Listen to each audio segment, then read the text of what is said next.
خليني أسألك سؤال، لو قدامك تتفرج على فيديو من الاتنين دول هيكون إيه؟ طبعا هتختار اللي على اليمين، والإجابة ببساطة هتكون مكونة من كلمتين وهما الصورة المصغرة. عشان كده قررت أعمل السلسلة دي، واللي هتعرف فيها إزاي اليوتيوبرز المشهورين بيعملوا الصور المصغرة بتاعتهم. والنهاردة وقع الاختيار على أنا مصمم. فلو عايز تعرف هنعمل كده إزاي، اتفرج على الفيديو للآخر وما تنساش تعمل لايك وسبسكرايب وانزل بالإنترو.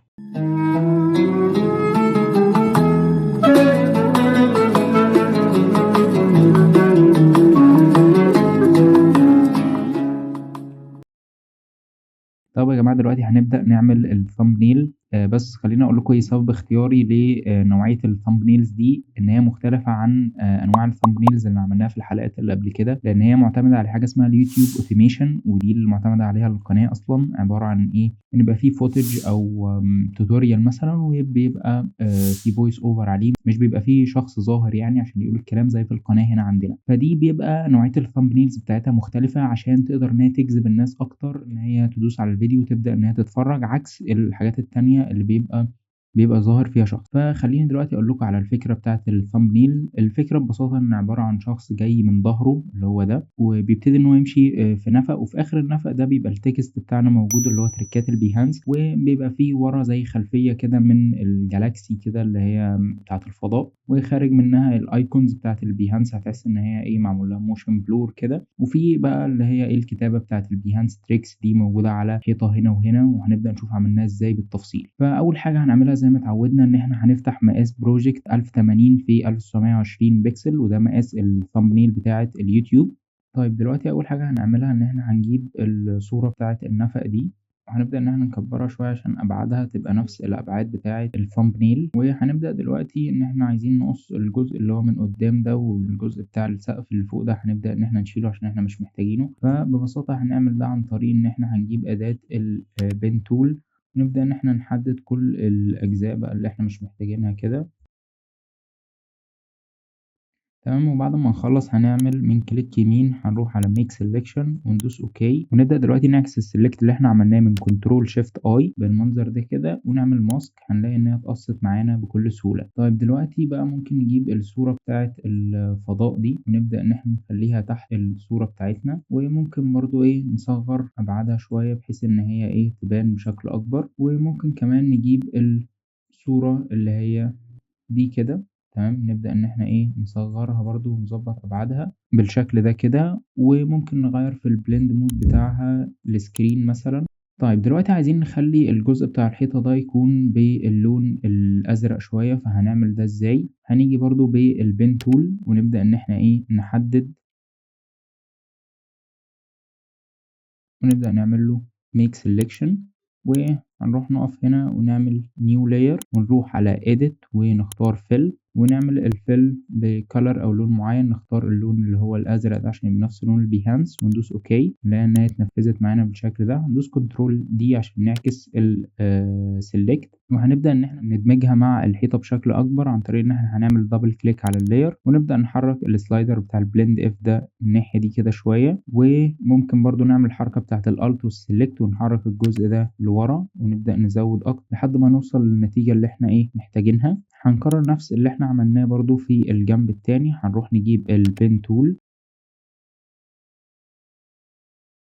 ونعمل make selection، ندوس اوكي، نعمل نيو لاير كمان، ومن قائمة fill نختار نفس اللون وندوس اوكي. نعمل دبل كليك عشان نظبط في البلند اف بتاعها. نحرك السلايدر بالشكل ده كده، وبالت والسلكت نرجعه لورا شوية، وهنلاقيها بقت معانا بالشكل ده كده. دلوقتي هنلاحظ ان الارضية مش ماشية مع التون بتاع باقي النفق، فهنبدأ نظبطها عن طريق ان احنا نروح على قائمة adjustment ونفتح الcolor balance. نبدأ نودي الوانها ناحية الازرق شوية، وممكن الصيان كمان نوديها ناحية الازرق اكتر سن كده، فهنلاقيها بقت معانا بالشكل ده كده. ممكن ان احنا بقى نقف على كل ده ونخليهم جروب مع بعض، ونبدأ من كنترول تي ان احنا ايه نميلهم كده سنة، تدينا شكل احلى بكتير طبعا. دي كده هتكون النتيجة بعد ما خلصنا. لو رجعنا هنا تاني هنلاقي إن الشخص اللي هو موجود ده محتاجين إن إحنا نجيب صورته، فهنجيب صورة الشخص ده كده ونبدأ إن إحنا نقصه، فمش هنستخدم البين تول، ممكن نستخدم الأوبجكت سيلكشن تول، نبدأ نحدد الشكل بتاعه بالمنظر ده كده ونستنى يحمل شوية. دي هتكون النتيجة بعد ما نخلص ونعمل كليب ماسك. دلوقتي عايزين نخلي لونه باللون الأسود، ممكن إن إحنا بس نصغره شوية بالمنظر ده كده. عايزين نخلي لونه باللون الأسود، فالأول هنعمل له convert to smart object، ومن قائمة الإفكتس هنروح على الcolor overlay ونختار اللون اللي هو الأسود ده كده وندوس أوكي. دلوقتي محتاجين نكتب الكلام اللي هو مكتوب على الحيطة اللي هو كان هنا ده بتاع البيهانس تريكس، فدي هنعملها ازاي؟ الموضوع ببساطة إن احنا هنيجي بالفونت بتاع G9 ده ونبدأ إن احنا نكتب الجملة بتاعتنا بالمنظر ده كده، وهنقف عليه عشان نغير اللون بتاعها للون الأبيض. ونبدأ إن احنا ممكن بالترانسفورم نبدأ إن احنا نكبرها شوية كده، وعشان نظبط أبعادها نخليها موجودة على الحيطة بالظبط، فهنبدأ إن احنا نروح من قائمة edit ونختار البرسبكتيف راب، هندوس اوكي وهنبدأ إن احنا نحددها بالمنظر ده كده، وبعد كده ندوس على راب نبدأ إن احنا نظبط أبعادها على الحيطة بالمنظر ده كده.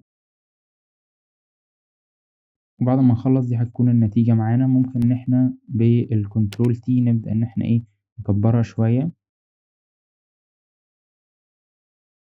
ونفس اللي احنا عملناه ده هنبدأ نكرره في الجنب التاني. دي كده هتكون النتيجة بعد ما نخلص. طيب دلوقتي لو عايزين ندمج بقى الكلمتين دول مع الحيطة اللي وراهم هنعملها ازاي؟ أول حاجة هنقف على التو لايرز دول ونبدأ نعمل لهم convert to smart object، وهنعمل دبل كليك عشان نفتح البلند اف. هنبدأ نحرك برضو السلايدر زي ما احنا عارفين الناحية دي كده، وهنيجي بالالت والسلكت نحركه الناحية العكس، ونبدأ نحركهم كده لحد ما نلاقي النتيجة ظبطت معانا إلى حد ما وندوس أوكي. هنلاقي إن هي اتعملت معانا بالشكل ده كده. هنلاحظ هنا في الصورة إن في تون كده باللون الأزرق أو الغامق شوية، فهنتعلم إزاي نعمله.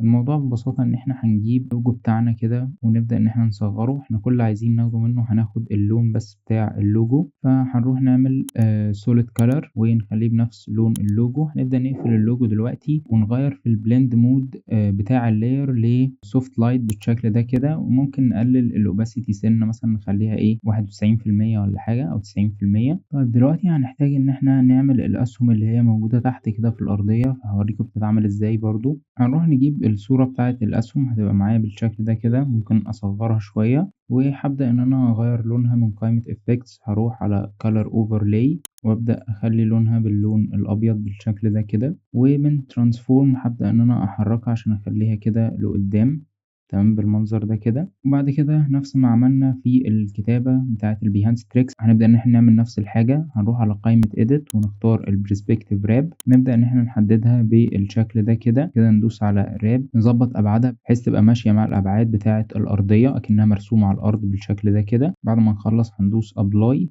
ممكن نحولها لسمارت اوبجكت ونحاول نغير في البلند مود بتاعها مثلا لسوفت لايت، ونبدأ نعمل دبل كليك عليها ونروح نحرك السلايدر ناحية اليمين شوية، وبعد كده نيجي نحركه من الت وسلكت الناحية التانية بالمنظر ده لحد ما تظبط معانا. وبعد ما نخلص ندوس اوكي. هنبدأ ان احنا ناخد منه كوبي مثلا عشان نعمل الناحية التانية، ونبدأ نيجي من edit نروح على البرسبكتيف راب ونبدأ ان احنا نحدده بالشكل ده كده وندوس على راب.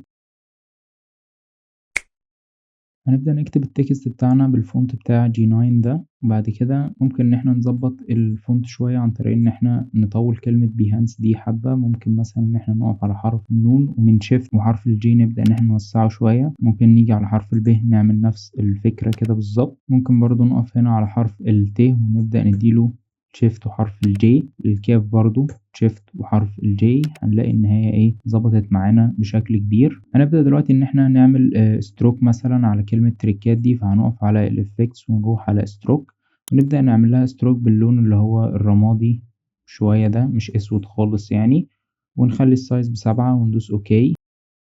هنبدأ إن احنا نعمل نفس الستروك ده على كلمة البيهانس، فهناخدها بالالت والسلكت بالمنظر ده كده. ممكن نقف مثلا على كلمة البيهانس وأخلي اللون بتاعها اللي هو اللون الأزرق ده شوية بالمنظر ده كده. ودلوقتي ممكن نملى الفراغات اللي ما بين الكلمتين كده باللون الأسود، فهنجيب البين تول ونعمل نيو لاير تحت الكلمتين